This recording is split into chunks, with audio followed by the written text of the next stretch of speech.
Hi everyone, Dr. Jackie Kickish here. Today I want to talk about best planks for you to do when healing a diastasis recti or abdominal separation. So this is a common question that I get.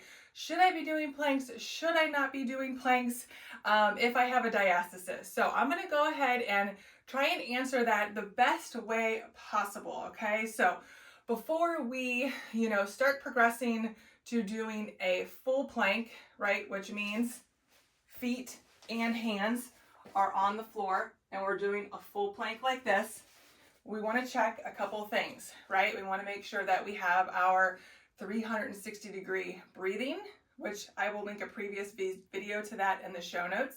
We want to make sure that we're having proper core management, proper pressure management of our core, I should say, when we are doing any kind of a plank. Otherwise, that can definitely make a diastasis worse. It can lead to an umbilical hernia or even a pelvic organ prolapse. So I always start clients up on the wall, all right? So standing with your hands up against the wall, which I will show here in the next clip.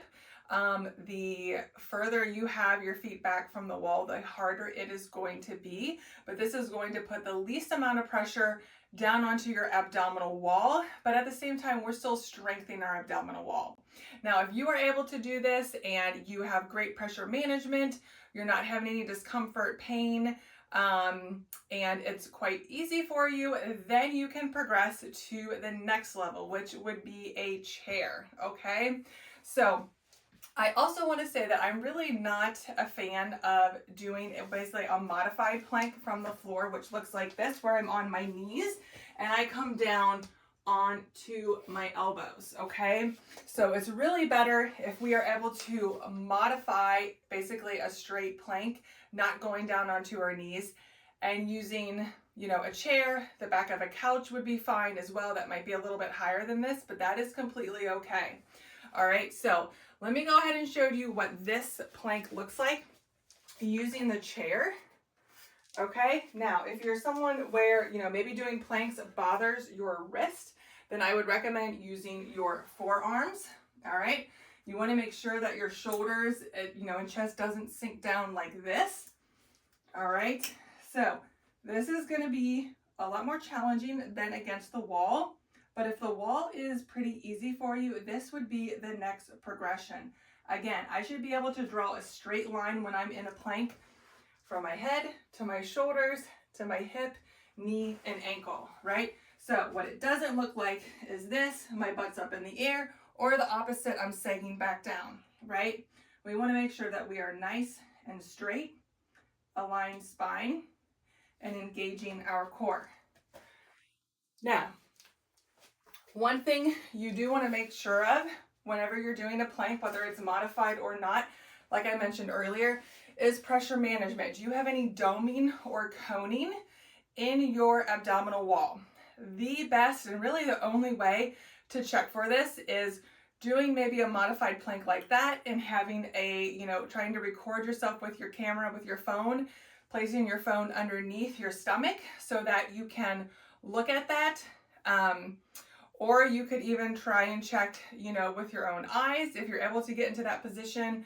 I also sometimes have people do core work on their back or their side, and then I can evaluate how their pressure management is through the core. So that is one really, really important thing to check whenever you're doing any, plank or core work, is how is our abdominal wall able to handle the amount of pressure that we are putting through it. All right, so we have the plank against the wall, which is where I start my clients from, and then we progress to the back of the couch or a chair, which I just showed you. Another progression is coming down to your hands and knees, and we're not straightening our legs, but we're going to inhale and then exhale, and you're going to lift your knees up like this. This is called a bear hover, right? But a lot of people think it is sort of like a plank, which it is a great exercise to work those deep core muscles, but I would want you to start on the wall or the chair first, really, before doing this. So we're going to inhale, exhale. On the exhale, lift the knees up, If you wanted an extra bonus, you can grab a ball and squeeze the ball between your knees to work those inner thigh muscles and pelvic floor muscles. All right, so in summary, yes, it is possible to get back to doing full body regular planks when you have a diastasis, right? When we are in the process of healing. However, before doing that, we really want to make sure that we have proper breathing, proper pressure management of our core. And like I mentioned earlier, starting off on the wall on a higher surface, progressing down to a chair or the back of a couch, something kind of mid-level, basically kind of between the wall and between coming all the way down to the ground. And then last but not least, we come down to the ground in a full plank, okay? But this is something that does need to be progressed appropriately and safely just to make sure that you do not injure yourself. Trust me when I say, myself included, my story is, 10 months postpartum after twins, I thought it was okay to be doing planks and push-ups. Unfortunately, I was not a certified postpartum corrective exercise specialist at the time, and I ended up hurting myself because I was doing exercises I should not have been doing because I did not know that I needed to be focusing on, posture, breathing, and pressure management. So please, please, please do not make sure this does not happen to you. Make sure you start off on the wall. If that is too easy, come down to the chair. All right, so thank you so much for joining me. Please make sure you leave any questions below in the comment section, and I hope you guys have a great day. I will see you again next time.